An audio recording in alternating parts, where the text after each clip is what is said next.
இந்த தலைப்புல பேசணும் அப்படின்னு அம்பேத்கர் கிங் ஸ்டடி சர்க்கிள் முடிவு பண்ணது மகிழ்ச்சியா இருக்கு.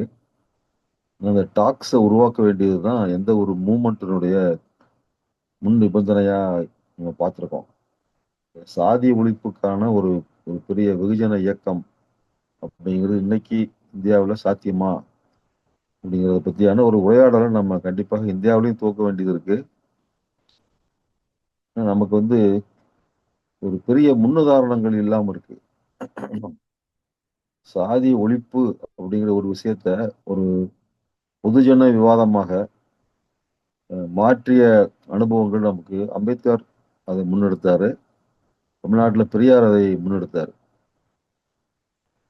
அந்த விவாதம் வந்து ஒரு மாபெரும் இயக்கமாக அவர்கள் காலத்துல எழுந்து வந்தது. அதனுடைய தொடர்ச்சி இல்லாம போனதுனால இன்னைக்கு நாம இன்னைக்கு ரொம்ப உண்மையிலேயே ரொம்ப மோசமான நிலைமையில தான் நம்ம இருக்கிறோம். சமீபத்துல நீங்க எல்லாம் பார்த்திருப்பீங்க பத்திரிகையில. நாங்குநேரியில திருநெல்வேலி மாவட்டம் நாங்குநேரியில பள்ளிக்கூடத்துல படிக்கிற ஒரு மாணவனையும் அவனுடைய தங்கையையும் கூட படிக்கிற மாணவர்கள் அறிவாளால வெட்டி கொலை முயற்சி பண்ணதும், அந்த சின்னத்துரைங்கிற அந்த பையனும் செல்வி சந்திராங்கிற அவனுடைய தங்கையும் அஹ், அரசனுடைய பராமரிப்புல மருத்துவமனையில இருந்ததும், அதை ஒட்டி பள்ளிகளில் சாதி ஒழிப்புக்கான ஒரு ஆலோசனைகளை சொல்வதற்காக தமிழ்நாடு அரசு ஒரு ஒரு நபர் விசாரணை கமிஷனை அமைச்சதும், நீதிபதி சந்துரு அவர்கள் அதனுடைய ஒன்மேன் கமிஷனாக இருந்து அவர் ஒரு 1000 பக்கத்துல ஒரு அறிக்கை நாங்குநேரி நெவர் எவர் அப்படின்னு ஒரு புத்தகமாகவும் அதை வெளியிட்டிருக்காங்க.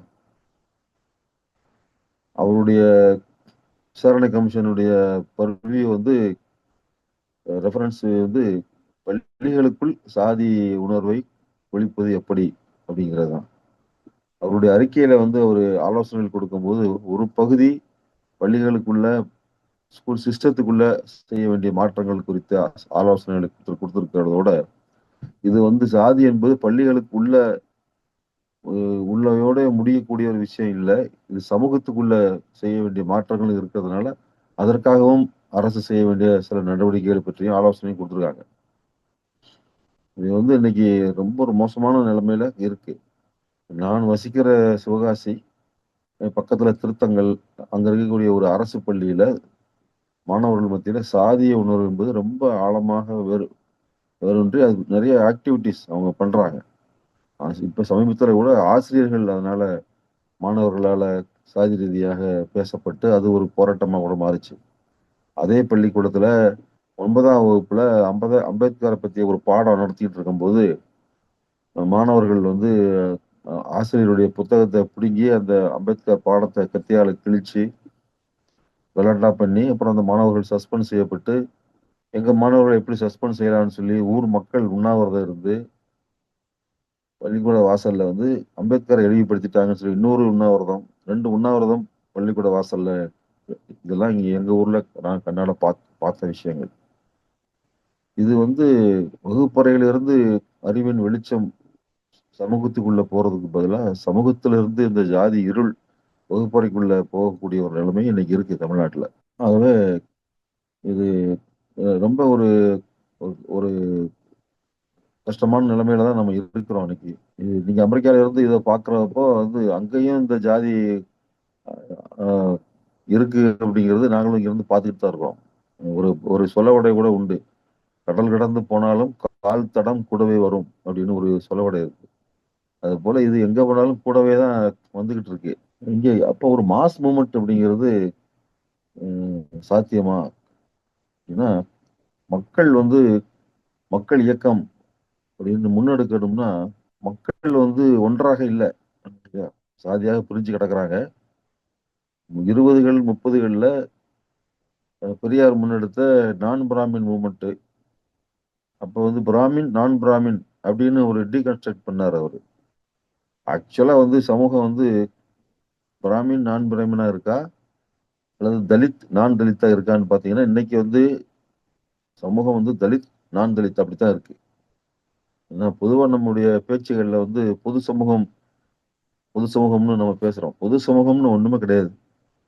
பொது சமூகம்னு சொல்றது வந்து தலித் அல்லாத மேல் சாதிக்காரர்களை கொண்டது தான் பொது சமூகம்ங்கிற பேர்ல நம்ம குறிப்பிடுறோம்.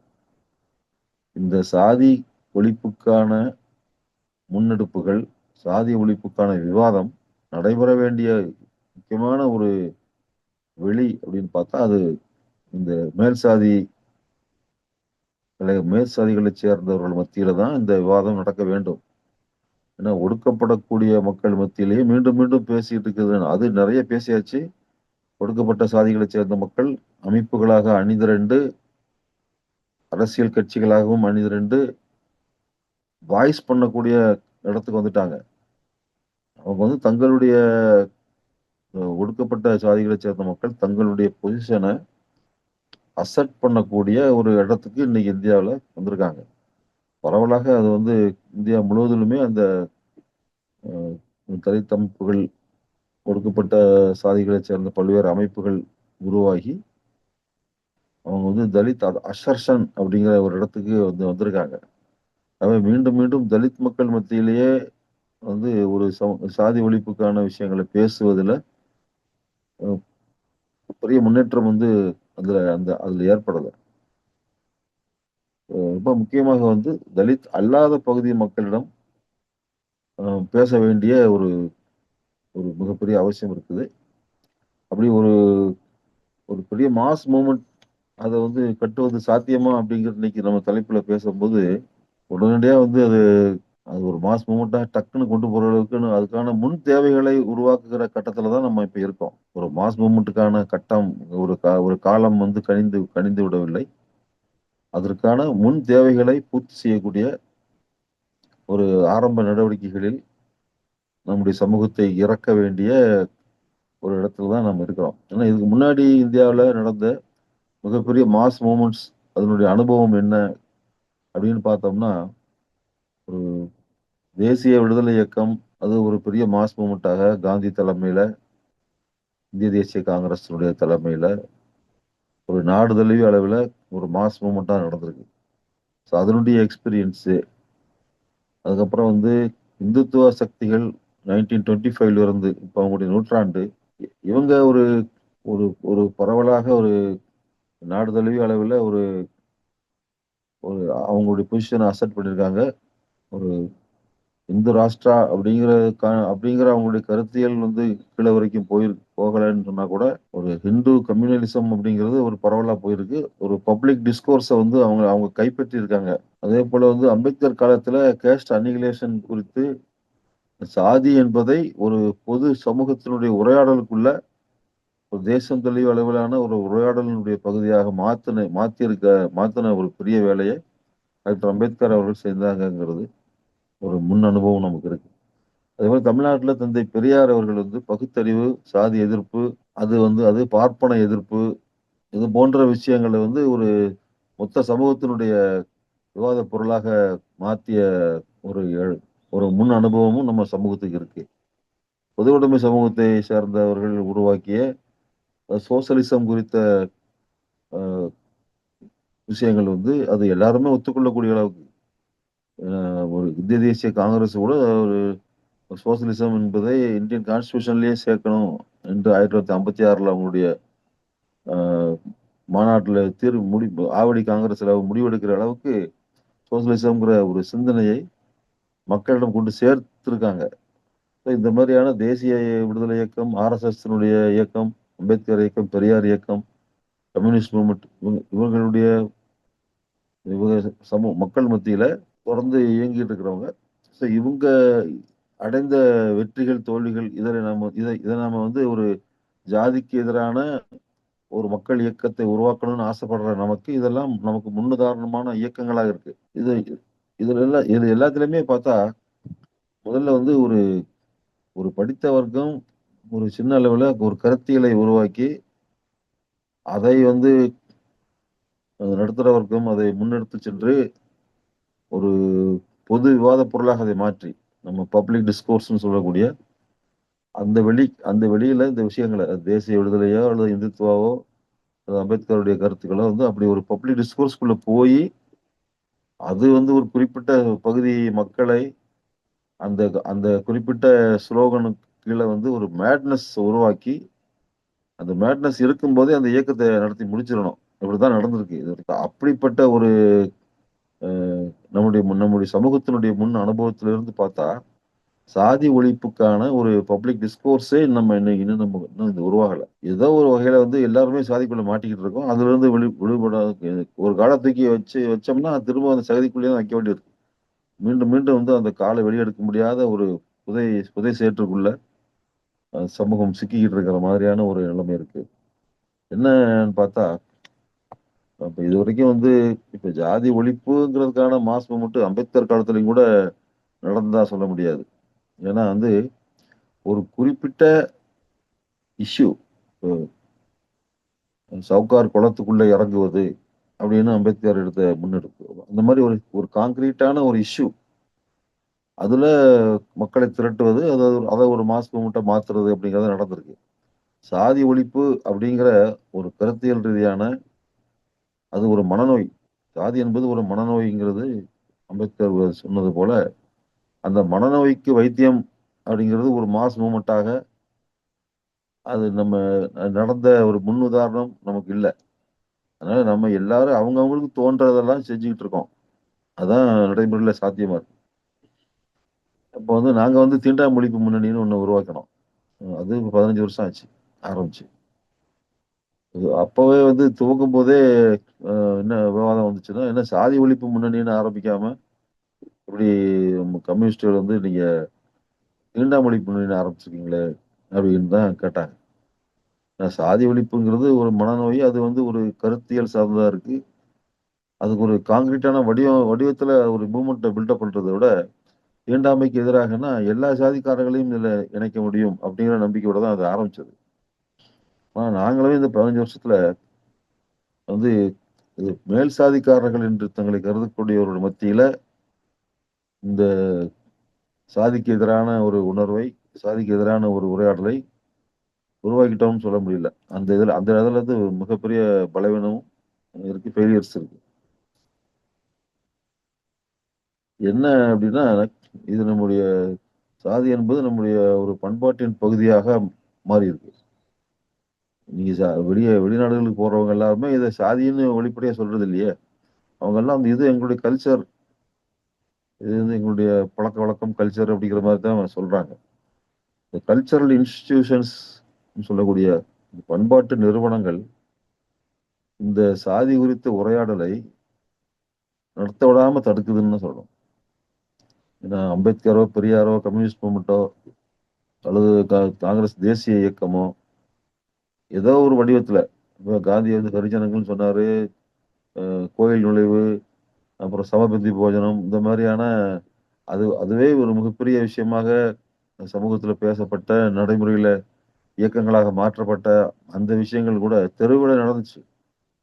தெருக்களில் நடந்த பிரச்சாரம், தெருக்களில் நடந்த உரையாடல்கள், குடும்பம்ங்கிற சுவர தாண்டி வீடுகளுக்குள்ள அது விவாதமாக மாறவில்லைங்கிறது ஒரு மிகப்பெரிய நமக்கு பெரிய பலவீனமாக இருக்கிறது. இந்த சாதிக்கு எதிராக ஏன்னா குடும்பம் ஒரு ரொம்ப ஸ்ட்ராங்கா நமக்கு எஜுகேட் பண்ணுது நெறைய விஷயங்கள.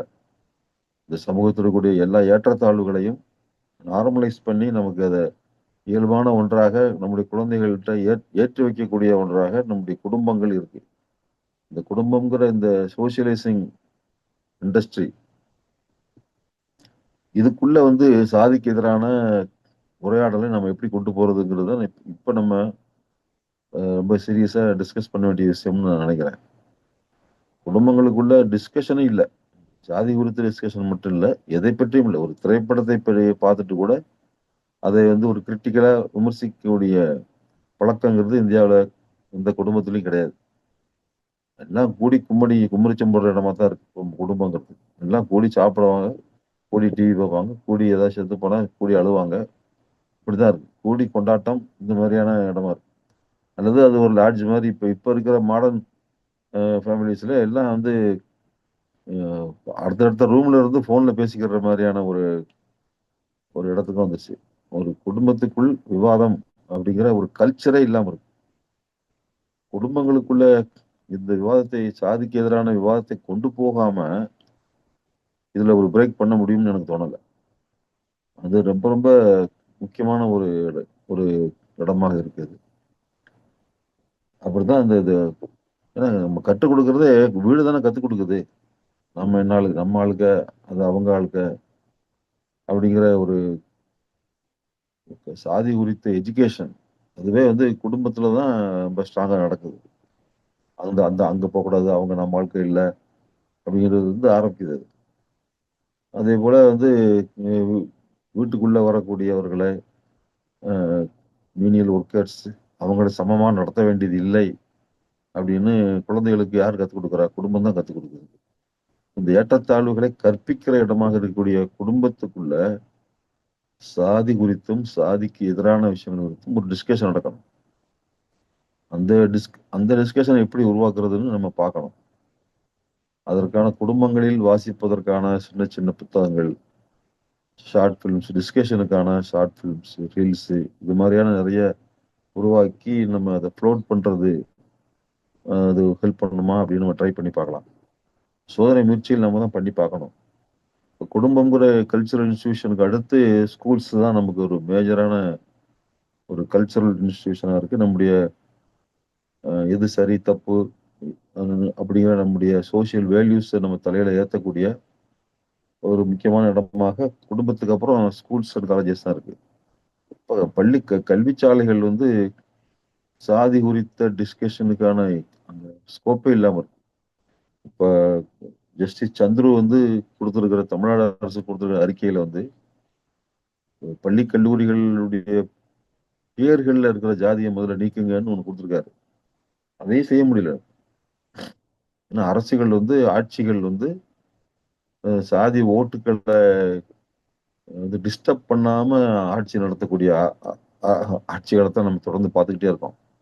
சாதிக்கு எதிரான மிகப்பெரிய வசிஃபரஸாக பேசக்கூடிய கட்சிகள் ஆட்சிகளே வந்தாலும் சரி, அவர்கள் வந்து இந்த சாதிய அமைப்புகளை அப்படியே சேர்த்துக்கிட்டு அந்த ஓட்டை அப்படியே லவக்குன்னு எடுத்துக்கணும் அப்படிங்கிறது தான் இருக்கே தவிர, இந்த எல்லா பள்ளிக்கூடங்களுடைய பேர்கள் இருக்கிற ஜாதியை கூட தைரியமா எடுக்கிறதுக்கு முடியல இன்னைக்கு இருக்கிற ஆட்சியாளர்களால.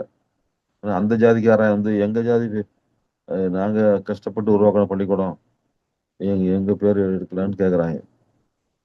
இப்ப அது ஆர்எஸ்எஸ் இந்து முன்னணி இவங்களும் வந்து இந்த பேர்களை ஏன்னா கல்லர் சீரமைப்பு பள்ளிங்கிற பேர் இருக்கக்கூடாதுன்னு சந்துரு வந்து அவர் கொடுத்துருக்காரு. அதை எடுத்துட்டு அது அரசு பள்ளின்னு மட்டும் போடுங்க. ஆதிதிராவிட நலப்பள்ளி அப்படின்னு போடாம அரசு பள்ளின்னு போடுங்க அப்படின்னு ரெக்கமெண்டேஷன் கொடுத்துருக்காரு. இதை கூட செய்ய முடியாத நிலைமையில தான் நம்முடைய அரசுகள் இருக்குங்கிறது ஒரு ஃபேக்ட். ஏன்னா காலம் காலமாக வந்து சாதிங்கிற இந்த கட்டமைப்பை டிஸ்டர்ப் பண்ணாமலே தான் ஆட்சியாளர்கள் ஆண்டு வந்திருக்காங்கிறது வரலாறு நமக்கு தெரியும். அது வந்து இஸ்லாமியருடைய ஆட்சி காலத்திலையும் முகலாயர் ஆட்சி காலத்திலையும் சரி, பிரிட்டிஷாருடைய காலனி ஆட்சி காலத்திலும் சரி, சாதிய வந்து அந்த கட்டமைப்பை யாருமே டிஸ்டர்ப் பண்ணல. டிஸ்டர்ப் பண்ணாம அப்படியே அவங்களுடைய ஆட்சியை நடத்திட்டு போயிருக்காங்க. அதுதான் இன்னைக்கும் கண்டினியூ ஆகுது. அது வந்து ஜனநாயக நாடாக மாறி சுதந்திர நாடாக நாம் மாறிய பிறகும் கூட அந்த கட்டமைப்பு ஜாதிய கட்டமைப்பை டிஸ்டர்ப் பண்ணக்கூடிய எதுவும் இல்லை.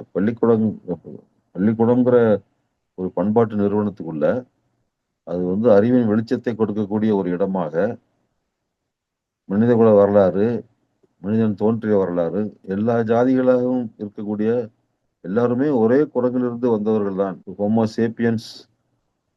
ஹோமோசேப்பியன்ஸ்னா வந்து எல்லாருமே நாய்க்கிற நாடாரு போனாரு எல்லாரும் ஒரே ஹோமோசேப்பியன்ஸ் தானே அப்படிங்கிறத பவர்ஃபுல்லா சொல்லிக் கொடுக்குற இடமாக பள்ளிக்கூடங்கள் இருக்கணும். அது அது அழுத்தமாக குழந்தைகளுடைய மனசுல அது போகணும். ஸோ அறிவியல் பூர்வமான மனிதகுல வரலாற்றை கற்றுக் கொடுக்கிற இடம். அது சிலபஸ்ல ஏன்னா இப்போ குழந்தைகள் வந்து வீட்டுல வந்து சாதி இருக்குன்னு கற்றுக்கொண்டு இங்க உள்ள வராங்க. எப்படி ஆண் பெண் சமத்துவம் என்பது அது அப்படி கிடையாது. ஆண் பெண் சமம் கிடையாதுன்னு ஸ்கூல்ல பிள்ளைங்க வீட்டுல கத்துக்கிட்டு வராங்க. அதே போலதான் நம்ம வேற ஜாதி அவங்க வேற ஜாதிங்கிறதையும் வீட்டுல தான் கத்துட்டு வராங்க.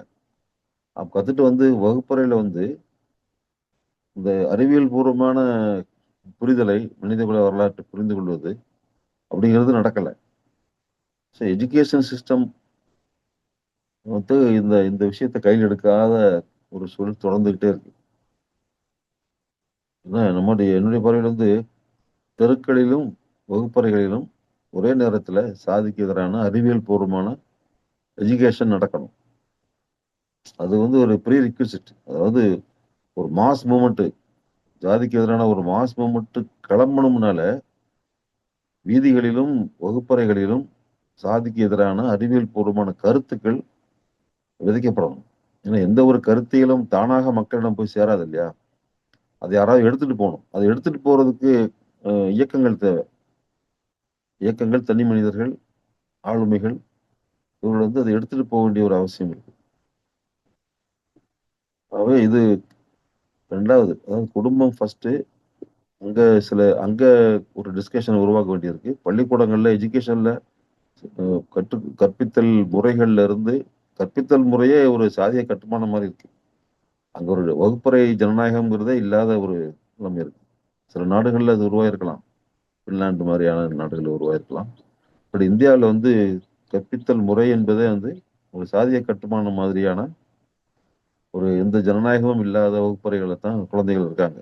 இது எல்லாமே வந்து இந்த ஜாதிய நார்மலைஸ் பண்ணுவதற்கான ஒரு உளவியலை உருவாக்குது. குடும்பத்துல எப்படி ஒரு ஆண் ஆதிக்கம் இருக்கிறதோ, அதேபோல வகுப்பறைகள்ல, பள்ளிக்கூடங்கள்ல ஆசிரியர்ங்கிற அதிகாரம், பள்ளி நிர்வாகம்ங்கிற அதிகாரம், அதுக்கு கீழ் அடுத்து குழந்தைகள் வந்து இல்ல குழந்தைகள் பிரைமரி அப்படின்னு இல்லாம, குழந்தைகள் வந்து செகண்டரி ஆயிடுறாங்க. இது எல்லாமே வந்து ஒரு சாதிய அதிகாரத்தை நார்மலைஸ் பண்ணுவதற்கான ஒரு பரந்த ஒரு உளவியலை உருவாக்கக்கூடிய தன்மையா இருக்கு. இந்த குடும்பம், பள்ளிக்கூடம் இதுல 2 ஒரு மேஜரான பண்பாட்டு நிறுவனங்களுக்குள்ள நாம் உடைப்பை ஏற்படுத்த வேண்டிய ஒரு அவசியம் இருக்கு. அதுக்குள்ள ஆழமான டிஸ்கஷன பிராக்டிகலா நம்ம கொண்டு போ வேண்டியிருக்கு. 3வதாக வந்து ரிலிஜன் வந்து இருக்கு. சாதியை பாதுகாத்து வளர்ப்பதுல ரிலிஜனுக்கு ஒரு மிகப்பெரிய ரோல். நீங்க தமிழ்நாட்டுக்குள்ள வந்து இந்துத்துவா ஃபோர்ஸஸ் வந்து அடிச்சு வராங்க. அது வந்து கிராமம் கிராமமா ஆட்கள புடிச்சு வேலை செஞ்சுட்டு இருக்காங்க. ஆனாலும் வந்து இங்க கேஸ்ட் இருக்கிற அளவுக்கு ஸ்ட்ராங்கான ஒரு பிடிமானம் வந்து ரிலிஜியனுக்கு வந்து இருக்குன்னு சொல்ல முடியல.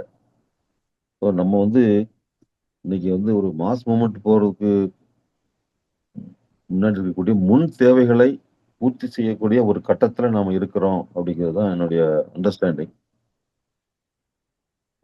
இதுக்கு வந்து நம்ம ஒவ்வொரு பண்பாட்டு நிறுவனத்துக்குள்ளேயும் நம்ம வேலை செய்யணும். குடும்பம், பள்ளிக்கூடம், ரிலிஜன், அ அப்புறம் வந்து மீடியா இது போன்ற பண்பாட்டு நிறுவனங்கள் நிறுவனங்கள் வந்து இந்த ஆன்டி காஸ்ட் அவேர்னஸ உருவாக்குற இடங்களாக நம்ம இத மாத்த வேண்டிய ஒரு அவசியம் இருக்கு. இது எல்லாமே வந்து அதுக்கான திசையில ஒரு திரும்பவே இல்ல. எல்லா பண்பாட்டு நிறுவனங்களுமே சாதியை கட்டமைப்பை பாதுகாக்கின்ற வேலைய தான் தொடர்ந்து செஞ்சுக்கிட்டே இருக்காங்க.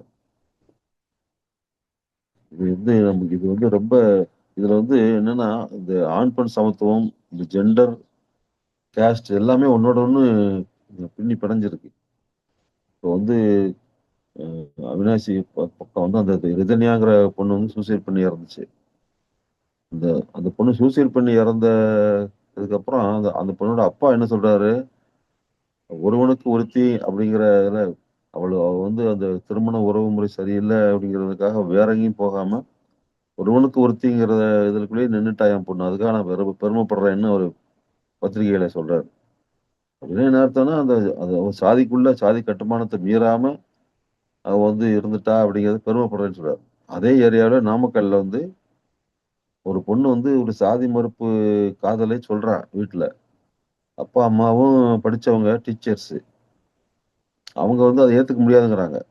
நாங்க சூசைட் பண்ணிருவோம்னு சொல்றாங்க. இந்த பொண்ணு கால்ல விழுந்து அழுது அத தடுக்கிறா. மறுநாள் அவங்க போய் ரயில் முன்னாடி பாஞ்சு இறந்துட்டாங்க. இப்ப அந்த பொண்ணு வந்து இப்ப அப்பா, அம்மா இல்ல. அப்பா, அம்மாவுக்கு சாவுக்கு தான் தான் காரணங்கிற உணர்வோட, இப்ப அவ வந்து அவ லவ்வர கல்யாணம் பண்ணி வாழ்வாளா? இல்ல அவளுடைய உளவியலை எவ்வளவு ஆழமாக இவங்க வந்து பாதிச்சுட்டு போயிருக்காங்க. இந்த வரதட்சணை சாவுகள்ங்கிறது இப்ப 2, 3 இப்ப தமிழ்நாட்டுல வந்து 2, 3 கேஸ் அடுத்தடுத்து வந்துருச்சு. ஒரு 2 மாசத்துல.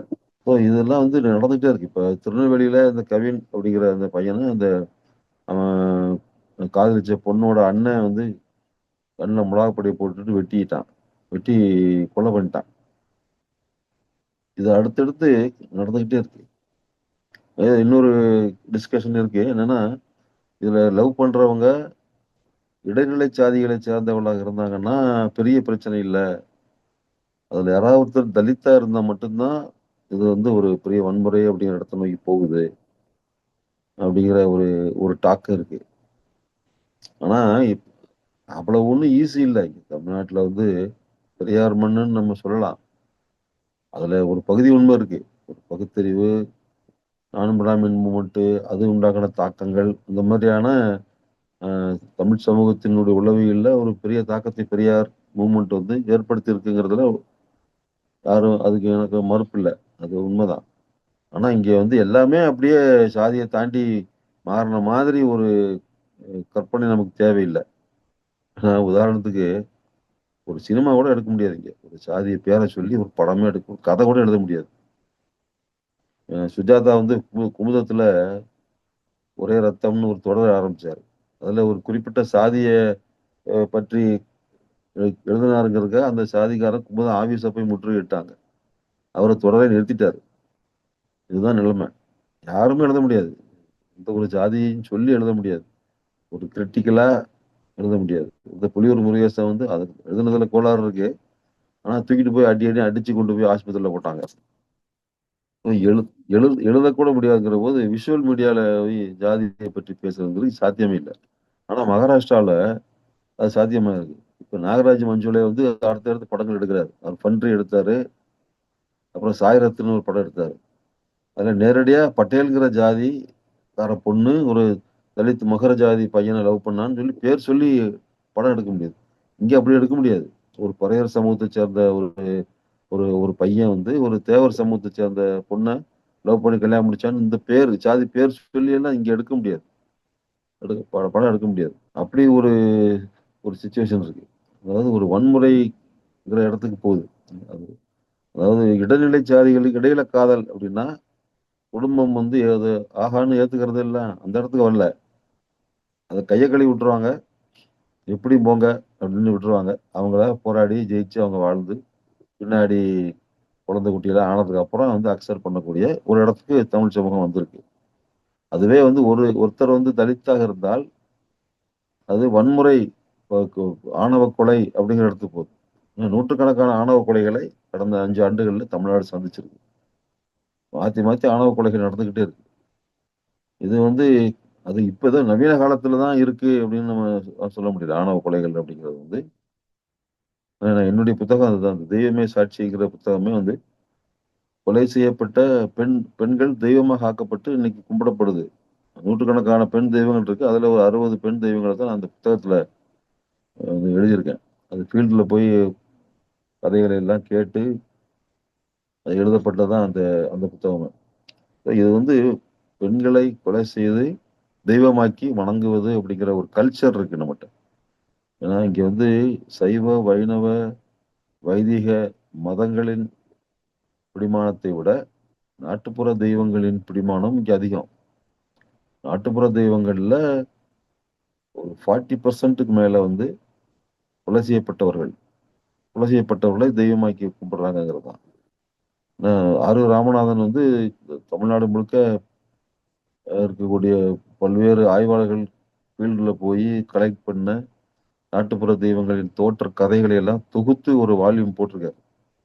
அதுல அவரு அவர் பெர்சன்டேஜ் போடும்போது 40% வந்து கொலை செய்யப்பட்டவர்கள் தான் தெய்வமாக்கி ஆக்கியிருக்காங்க. அந்த 40%ல 70% வரைக்கும் வந்து இந்த சாதி மீறி காதலிச்சதுனால கொல்லப்பட்டவர்கள். அதுல ஒருத்தர் தலித்தா இருக்கிறதுங்கிறது இருக்கு. இப்ப நீண்ட நெடுங்காலமாகவே நம்ம சமூகத்துல தமிழ் சமூகத்துல வந்து பெண்களை வந்து அ சித்திரவதை செய்வதுல ஒரு ருசி கண்ட சமூகமா இருக்கு. அதுக்கு ஒரு வரலாறு வச்சிருக்கு. அதுதான் இந்த இந்த தெய்வங்களுடைய அது என்னய்யா சாட்சின்னா, அந்த தெய்வங்களே சாட்சியா இருக்குங்கிறத நான் அந்த புத்தகத்துல அது புட் ஃபோர்த் பண்ணியிருக்கிறது. ஸோ நமக்கு வந்து பெண்களுடைய தேர்வு உரிமை இருக்கு இல்லையா? அத வந்து அக்செப்ட் பண்ணாத ஒரு ஒரு சமூக உளவியல் நம்மட்ட இருக்கு. எதையுமே அவள தேர்வு செய்ய விடுறதில்ல அப்படிங்கிறது. அப்ப வந்து மு அ காதல் அப்படின்னு வரும்பொழுது, சாதிய தாண்டிய காதல் ஒருத்தர ஒருத்தர வந்து ஒரு பொண்ணு சூஸ் பண்றான்னா, அத குடும்பம் அக்செப்ட் பண்றதில்ல. அவ வந்து படிப்பை தேர்வு செய்வது, உத்தியோகத்தை தேர்வு செய்வது, தன்னுடைய இணையரை தேர்வு செய்வதுங்கிற அந்த மாரி எந்த தேர்வையும் ஒரு பெண் சுய தேர்வு அப்படிங்கிற இடத்துக்கு இந்த சமூகம் அனுமதிக்காத ஒரு ஆணாதிக்க சமூகமா இருக்கு. அதுக்குள்ள ஜாதி வந்து ரொம்ப ஸ்ட்ராங்கா அதுல பின்னி பிணைஞ்சிருக்கு. ஸோ நம்ம வந்து ஜாதிக்கு எதிரான மாஸ் மூவ்மெண்ட்னா, அது இந்த ஜெண்டர் பயாஸ்க்கு எதிரான ஒரு மாஸ் மூவ்மெண்ட்டாகவும் அத நம்ம வந்து இணைத்து கொண்டு போக வேண்டிய ஒரு அவசியம் இருக்கு. நமக்கு நம்முடைய மைண்ட் செட்டே வந்து இந்த ஆணவ கொலைகளினுடைய தொடர்ச்சி தான். மதுரை வீரன்ல இருந்து ஆரம்பிச்சு, அது ஆணோ, பெண்ணோ மதுரை வீரன்னு கொலை பண்ணது, அவன் வந்து ஒரு நாய்க்கர் பொண்ணு அவன் சக்கிலியனா பொறந்துட்டு நாய்க்கர் பொண்ண லவ் பண்ணிட்டாங்கிறது தானே பிரச்சனை. மாறுகால் மாறு கை வாங்கி கொலை பண்றாங்க. ஒரே முத்துப்பட்டனை கொலை செய்றாங்க. முத்துப்பட்டன் வந்து ஐயரா பொறந்து, அவன் வந்து சக்கிலியர் பெண்கள திருமணம் செய்து கொண்டாங்கிறதுனால அவர கொலை பண்றாங்க. நான் தொகுத்திருக்கிற 60 பெண் தெய்வங்கள் பல்வேறு ஊர்கள்ல, தென் தமிழகத்தினுடைய ஒரு 6, 7 மாவட்டங்கள்ல ஆய்வு செய்தது தான் இப்ப நான் என்னுடைய புத்தகம். பல்வேறு சாதிகள்ல அது நடந்திருக்கு. ஒரு சாதிய மீறி காதலிச்சாங்க. அது அது 2 பேரும் ஓடி போயிட்டாங்க அப்படின்னா, தேடி பிடிச்சு கொலை பண்றதுங்கிறது நீண்ட காலமாக நம்முடைய தமிழ் சமூகத்துல நிகழ்ந்துகிட்டே இருக்கு.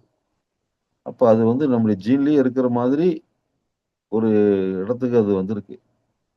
இன்னைக்கு வந்து இன்னைக்கு வந்து ஜெனடிக் அ மேட்சிங்லாம் கூட இன்னைக்கு பார்க்கக்கூடிய இடங்கள் உருவாச்சு. நேத்து நான் ஆதவன் அவர்ட்ட பேசிட்டு இருக்கும்போது சொன்னாரு. அத பற்றிய இன்னைக்கு வந்து அதெல்லாமே வந்து இன்னைக்கு மாடர்னான நவீன கண்டுபிடிப்புகள கூட உள்வாங்கி சாதி வந்து அ அடுத்த கட்டத்துக்கு போய்க்கிட்டு இருக்கு அப்படிங்கிற ஒரு ஃபேக்ட்டையும் நம்ம பார்க்குறோம். ஆக இது வந்து நாம வந்து சாதி ஒழிப்புக்கான ஒரு ஒரு பெரிய மாஸ் மூவ்மெண்ட்ட பில்டப் பண்றதற்கு முன்னுதாரணம் இல்ல. நாம் தான் உருவாக்க வேண்டியிருக்கு. அதுக்கு அதுக்கு தேவையான அ ஆரம்ப கட்ட பணிகள செய்ய வேண்டியிருக்கு நம்ம. அப்போ வந்து இந்தியாவிலும் சரி, வெளிநாடுகள்ல வாழக்கூடிய இந்தியர்களா இருந்தாலும் சரி, அவரவர் அ வாழக்கூடிய பகுதியில இருக்கிற நிலைமைக்கு ஏற்ப புதிய புதிய வடிவங்கள்ல நம்ம வந்து இந்த சாதிக்கு எதிரான அ உணர்வை, சாதிய கட்டமைப்புக்கு எதிரான ஒரு ஒரு உணர்வை உருவாக்க வேண்டியது இருக்கு. நாம தான் உருவாக்க வேண்டியிருக்கு. நாமளே தான் அ முன்னுதாரணமாக மாற வேண்டிய ஒரு அவசியம் இருக்கு. ஏன்னா இன்னைக்கு படித்த வர்க்கத்தின் மத்தியில மாணவர்களுக்கு கற்பிக்கிற ஆசிரியர்களோடலாம் நான் தொடர்ந்து பேசிக்கிட்டு இருக்கேன். ரொம்ப அதாவது நம்ம மனிதகுல வரலாற்றை எல்லாம் வச்சு நீங்க பவர் பாயிண்ட் வச்சு பெரிய விளக்கினாலும் கூட, அங்க முதல்ல ஸ்கூல் சர்டிஃபிகேட்ல ஜாதி இருக்கு சார். அத முதல்ல ஒழிங்க சார். அப்படின்னு ஒரு ஒரு கேள்வி. அதாவது ஒரு மடத்தனமான ஒரு கேள்விய போட்டு, நம்ம மொத்த டிஸ்கஷனையே டைவர்ட் பண்ணிருவாங்க. நம்ம வந்து நெறைய ஆர்குமென்ட்ஸ்க்கான கன்வின்சிங் ஆர்குமென்ட்ஸ் உருவாக்கிட்டே இருக்க வேண்டியிருக்கு. நான் இப்ப நான் போய் பேசுற இடங்கள் எல்லாத்துலயுமே, மாணவர்கள் மத்தியிலயும் சரி, ஆசிரியர்கள் மத்தியிலும் சரி, பொதுமக்கள் மத்தியிலும் சரி, "சர்டிஃபிகேட்ல ஜாதி இருக்கு சார். முதல்ல அத ஒழிங்க சார்."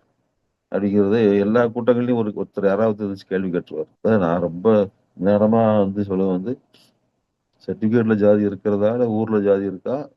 ஊர்ல ஜாதி இருக்கிறதால சர்டிஃபிகேட்ல ஜாதி இருக்கா? எத முதல்ல ஒழிக்கணும்?" அப்படிங்கிற மாரி அந்த லெவல்ல நின்னு நம்ம ஒரு ஆர்குமென்ட்ட கொண்டு போ வேண்டிய அவசியம் இருக்கு. அதேபோல இது மனிதகுல வரலாறு குறித்த கற்பிதங்கள் வந்து எக்கச்சக்கமா இருக்கு. தமிழ்நாட்டுல வந்து அந்த லெமுரியா கண்டம், குமரி கண்டம் கான்செப்ட் தமிழன்கிற ஒரு பெருமிதம், ஆதி மனிதன் தமிழன் அப்படிங்கிற ஒரு பெருமிதம். இதெல்லாம் வந்து அன்சைன்டிஃபிக்கான முன்வைப்புகள். இதெல்லாம் மறுக்கப்பட்டு 25 வருஷம் ஆச்சு. சுகி ஜெயகாரனுடைய குமரி நிலநீட்சி புத்தகமே வந்து இந்த குமரி கண்டம் கான்செப்ட்ட மறுத்துருச்சு. இப்போ மனிதர்கள் தோன்றியது வந்து ஆப்பிரிக்காவுல மனித குலம் அங்கிருந்து நடந்து நடந்து மிக்ரேஷன் ஆகி போச்சுங்கிற ஒரு வரலாறு பரவலாக மக்களிடம் வந்து எடுத்து செல்ல வேண்டிய ஒரு அவசியம் இருக்கு. ஒரு சயின்டிஃபிக்கான அப்ரோச் ஒரு அதோட இந்த சாதிக்கு எதிரான நம்முடைய இயக்கத்தை நம்ம கொண்டு போக வேண்டிய அவசியம் இருக்குது. இதுக்காக நெறைய நம்ம வந்து பல்வேறு லெவல்ஸ்ல இருக்கக்கூடிய மக்களுக்கான சின்ன சின்ன புத்தகங்கள், பிரசுரங்கள், அது இன்னைக்கு ரீல்ஸு. ஏன்னா, இது வந்து ஒரு பெரிய சி சிக்கல்ல நம்ம இருக்கோம். இன்னைக்கு வந்து இந்த செல்ஃபோனு ஆண்ட்ராய்டு ஃபோன் வந்ததுக்கப்புறம், ஆண்ட்ராய்டு ஃபோன்ல அ ஆ ஆதிக்க சாதிக்கு எதிராக ஆண்ட்ராய்டு ஃபோன்ல இன்ஸ்டாகிராம்லயோ, எதுலயோ கமெண்ட் போட்டான். ஒரு ஒரு ஒரு தாழ்த்தப்பட்ட சமூகத்த சேர்ந்த பையன்னா, அது அட்ரஸ கண்டுபிடிச்சு போய் அடிக்கிறாங்க. அதெல்லாம் இன்னைக்கு வந்து ச ஒரு அது இன்னைக்கு நடந்துகிட்டு இருக்கு. இப்ப அதுக்குள்ள நம்ம மெட்டீரியல்ஸ உருவாக்குறது எப்படி? அதன் மூலமாக ஒரு விவாதத்தை துவக்குவது எப்படிங்கிறதெல்லாம் நம்ம வந்து யோசிக்க வேண்டியிருக்கு. ஆகவே இந்த முன் தேவைகளுக்கான, முன் தயாரிப்புக்கான காலம் இது. மாஸ் மூவ்மெண்ட்டை உருவாக்குவதற்கான ஒரு முன் தயாரிப்பு காலமாகத்தான் நான் இத பார்க்குறேன். இப்ப இருக்கிற காலத்த பார்க்குறேன். அதையும் கூட நம்ம ஒரு பரந்த அளவுல விரிவாக இன்னும் செய்ய துவங்கணுமா, அதை அதை நாம செய்வதற்கு என்னென்னலாம் வழி இருக்குன்னு நம்ம டிஸ்கஸ் பண்ணலாம் அப்படிங்கிறது தான் நான் ம் நான் இன்று உங்களோடு பகிர்ந்து கொள்ளக்கூடிய விஷயம். ஏன்னா இதுவரைக்கும் நடந்ததெல்லாம் விவாதங்கள் எல்லாமே தெருவோட நின்றுச்சு.